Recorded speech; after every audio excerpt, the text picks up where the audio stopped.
नमस्कार दोस्तों, स्वागत है आपका गुलशन लाइब्रेरी में। आपने कभी सोचा है कि अगर देश के एक हिस्से में सूखा पड़ रहा और दूसरे हिस्से में नदी से की ज़रूरत से ज़्यादा पानी का बहाव हो, तो इस समस्या को कैसे हल किया जा सकता है? इसका जवाब आज की वीडियो में हम देखेंगे। नदियों को आपस में कैसे जोड़ा जाता है, इस चीज़ को आज हम बेहद ही विस्तारपूर्वक पढ़ने का प्रयास करेंगे और समझने का प्रयास भी करेंगे। आज हम बात कर रहे हैं भारत की सबसे पहली नदी जोड़ो परियोजना और सबसे महत्वाकांक्षी नदी जोड़ो परियोजना, जिसे कि केन बेतवा लिंक परियोजना के नाम से भी जाना जाता है। इसके बारे में अगर हम बात करें तो ये प्रोजेक्ट करीब 44,000 करोड़ रुपये से ज़्यादा का है। यह योजना मध्य प्रदेश के सूखे बुंदेलखंड एरिया में किया जा रहा है और बुंदेलखंड का किस्मत बदलने वाला है, जैसा कि आप। लेकिन इस विकास में क्या क्या चुनौती आने वाला है, उस चीज़ को भी हम बेहद ही विस्तार से पढ़ेंगे। आज की वीडियो में हम देखने का प्रयास करेंगे, जिसमें कि पर्यावरण प्रभाव हो गया, पुनर्वास और विस्थापन से क्या समस्या आएंगी, उच्च लागत क्या कैसे लग रहा है इसमें, जल उपलब्धता और संतुलन के बारे में पढ़ेंगे, अंतर्राष्ट्रीय राज्य समन्वय के बारे में पढ़ेंगे, जिसमें कि यूपी और एमपी के साथ बॉर्डर शेयर कर रहा है।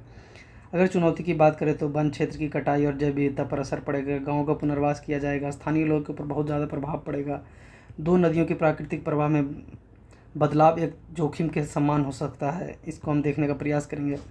और यह भी देखेंगे मध्य प्रदेश उत्तर प्रदेश के बीच जल बंटवारे को प्रशासनिक समन्वय क्या है, बुंदेलखंड में जल संकट का समाधान हो पाएगा या नहीं हो पाएगा इस परियोजना के माध्यम से, सिंचाई, पेयजल और बिजली उत्पादन इससे हो सकता है, साथ में किसानों की आय कैसे बढ़ेगी उसे भी हम देखेंगे, क्षेत्रीय विकास की नई गति मिलेगी, इसको भी हम देखने का प्रयास करेंगे। चलिए शुरू करते हैं, जिसमें कि पहले हम देख लेते हैं कि इंपॉर्टेंट नदी कौन कौन सा है। जैसे यमुना हो गई, गंगा है, नर्मदा हो गई, ताप्ती, गोदावरी, कृष्णा, कावेरी, ये सारी नदियाँ। केन और बेतवा नदी के अगर हम नदी के परिचय के बारे में देखें तो जो कि ये दोनों नदियाँ मध्य प्रदेश से निकलती है और उत्तर प्रदेश में जाकर यमुना नदी में जाकर मिल जाती है। यहाँ से निकलती है और ये यमुना नदी में जाकर यहाँ पे मिल जाती है यूपी में जाकर। और हम आगे बात करें तो यह दोनों यमुना की सहायक नदी है। मूल अवधारणा देखें तो केन नदी में पानी सरप्लस रहता है, यानी कि केन नदी में जो कि पानी अधिक रहता है, और वहीं जबकि बेतवा नदी की बात करें तो बेतवा नदी में पानी कम रहता है उसमें। अगर हम इसके प्रोजेक्ट की तहत की बात करें जिसमें कि केन नदी के अतिरिक्त पानी को एक 221 किलोमीटर लंबी नहर, एक कैनाल बनाई जाएगी, जिसमें कि एक नदी से दूसरे नदी में, जैसे ये दो नदी जा रही है तो यहाँ से इसे कैनाल बनाकर इस नदी का पानी इस नदी में ट्रांसफ़र किया जाएगा। और इसमें करीब जैसे ही बीच में 2 किलोमीटर का एक जगह सुरंग भी बनेगा। और अगर हम उसके बात करें तो ये जैसे यहाँ से नदी जा रही है और एक नदी इस तरफ से है, जो कि ये केन है और ये बेतवा वाली रिवर है, और ये बीच में जो है ये इसका लिंक परियोजना है। यहीं पे बीच में एक जगह 2 किलोमीटर का टनल भी बनेगा। और वहीं पे अगर हम बेतवा नदी के बाद केन नदी की बात करें तो यहीं पे पन्ना टाइगर रिजर्व भी है, जिसमें कि टाइगर वगैरह रहता है, और यह यूपी के ललितपुर डिस्ट्रिक्ट से होते हुए बाहर निकलती है। और हम आगे बात करें जिसमें कि इसके इतिहास की बात करें तो इस परियोजना की नींव अटल बिहारी वाजपेयी सरकार के द्वारा किया गया था, अमृत क्रांति के नाम से भी जाना रखा गया, और जो कि दिसंबर 2021 में केंद्रीय मंत्रिमंडल ने इसे राष्ट्रीय परियोजना के रूप में मंजूरी दे दी। और आगे हम अगर बजट की बात करें तो इसकी कुल अनुमानित लागत जो कि है 44,605 करोड़ रुपया है, और इसमें केंद्र सरकार 100% 90% केंद्र सरकार दे रही है और बाकी 10% मध्य प्रदेश और उत्तर प्रदेश सरकार को दोनों मिल बांट कर साझा करना पड़ेगा। और इसके निर्माण की बात करें तो प्रोजेक्ट के तहत मध्य प्रदेश के छतरपुर जिले के दौधन बांध का निर्माण किया जा रहा है। यही वो जगह है जहाँ पे केन नदी का पानी रोका जाएगा और नहर के जरिए बेतवा नदी की तरफ भेजा जाएगा। इसके अलावा यहाँ 2 बिजली घर भी बनाए जाएंगे, जो कि पहला 103 मेगावाट हाइड्रो पावर और दूसरा 27 मेगावाट सोलर पावर जनरेटर करेगा। ये बुंदेलखंड वाला एरिया है, जिसमें कि इस तरफ यूपी है, इस तरफ मध्य प्रदेश है, और यहाँ पे इतने इस डिस्ट्रिक्ट है, जिसमें कि यूपी के करीब 7-8 डिस्ट्रिक्ट आता है और साथ में 7-8 डिस्ट्रिक्ट एमपी का भी है। ये बुंदेलखंड वाला क्षेत्र, इधर से केन और इधर बेतवा है। और हम आगे बात करें जो कि यह नदी बुंदेलखंड के लिए कैसे वरदान साबित होगी, ये जिसमें कि आप देख सकते हैं झांसी हो गया, जालौन हो गया, हमीरपुर हो गया, महोबा डिस्ट्रिक्ट हो गया, बांदा हो गया, चित्रकूट हो गया, और इधर ललितपुर हो गया। हम एमपी की बात करें तो दतिया हो गया, टीकमगढ़ हो गया, छतरपुर, पन्ना, दामोह, सागर, ये सारी वो ज़िले हैं जिससे कि इस दोनों लिंक अगर जोड़ो परियोजना से सफल रहा तो दोनों इस डिस्ट्रिक्ट को लाभ होने वाला है। वही हम आगे बात करें जिसमें कि बुंदेलखंड के इलाके में मध्य प्रदेश से 8 से 7-8 ज़िले में फैला है, जो कि सालों भर से सूखे और पानी की किल्लत से जूझ रहा है। और इस प्रोजेक्ट से सालाना लगभग 10.62 लाख हेक्टेयर भूमि की सिंचाई हो सकेगी, जिससे किसानों की फसलें बर्बाद होने नहीं पाएगी।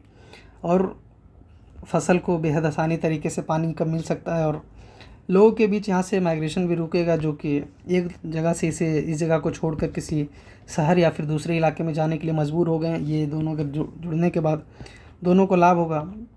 और हम बात करें तो करीब बुंदेलखंड के करीब 62 लाख लोगों को शुद्ध पानी, सुरक्षित पानी पीने के लिए मिलेगा, ड्रिंकिंग वाटर जिसे कहा जाता है। और भूजल स्तर का भी बढ़ावा होगा। इससे भूजल स्तर का बढ़ावा होने से क्या होगा कि वाटर टेबल ऊपर आएगा, जिससे कुएँ तालाब दोबारा जीवित हो पाएंगे। क्योंकि वाटर जैसे कि अगर ये समझिए एक प्रकार का अर्थ है, तो अगर इसमें पानी का मात्रा धीरे धीरे जब भी बढ़ेगा तो इसमें फ़ायदा होगा। यहाँ पे अगर जल स्तर बढ़ रहा है, अभी यहाँ आए तो जल स्तर अगर बढ़ रहा है तो यहाँ पे अगर कुआं खोदा जाएगा या फिर तालाब वगैरह, तो उसमें पानी ज़्यादा से नहीं सूखेगा और इसमें जल उपलब्ध होगा, जिसमें कि पीने के लिए भी आसानी से उपयोग में लाया जा सकता है, साथ में कृषि के लिए भी लाया जा सकता है, और भी अन्य कामों के लिए भी ये पानी को इस्तेमाल किया जा सकता है।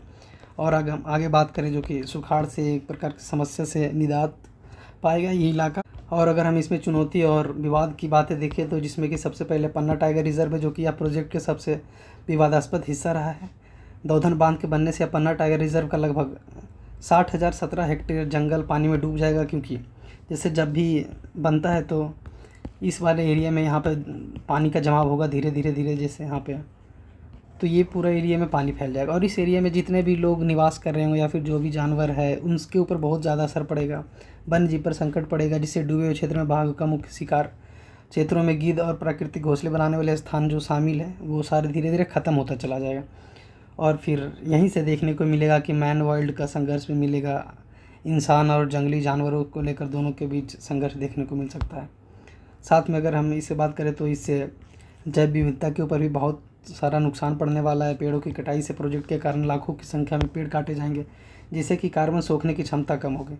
ऐसे भी मध्य प्रदेश में जंगलों का धीरे धीरे क्षेत्रफल की दृष्टि से बढ़ता हुआ जा रहा है। तो अगर ऐसा कटेगा तो लोग आम समस्या भी आएगी, और वहाँ पे स्थानीय निवासी जो लोग रह रहे हैं अब वो इस पेड़ को या फिर जंगल में अपना धीरे धीरे जीवन यापन कर रहे हैं, उनके ऊपर भी बहुत असर पड़ेगा। साथ में विस्थापन के ऊपर बहुत समस्या आने का सामना हो सकता है, जिसमें कि बांध के डूबे क्षेत्र में आने वाले कई गाँवों को खाली कराया जाएगा, अपने ज़मीन छोड़कर दूसरी जगह बसना पड़ेगा। एक दूसरी बड़ी सामाजिक चुनौती बन सकती है, जैसे कि ये दोनों नदी के बीच में अगर परियोजना जैसे जोड़ा जाएगा तो इस क्षेत्र में जितने भी लोग रहेंगे उन्हें एक अपने स्थान से छोड़कर या फिर कहीं और पलायन करना पड़ सकता है।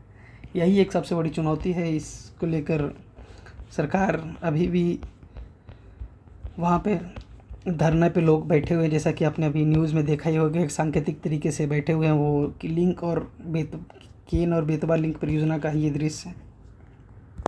अगर हम इस लिंक परियोजना की बात करें, जिसमें कि भारत के लिए विकास बनाम जो भी आने वाले समस्या हो सकता है, एक क्लासिक उदाहरण है, जहाँ की एक तरफ से करोड़ों लोग का प्यास और खेती जरूरी है, वहीं दूसरी ओर पर्यावरण का संरक्षण अनिवार्य भी है।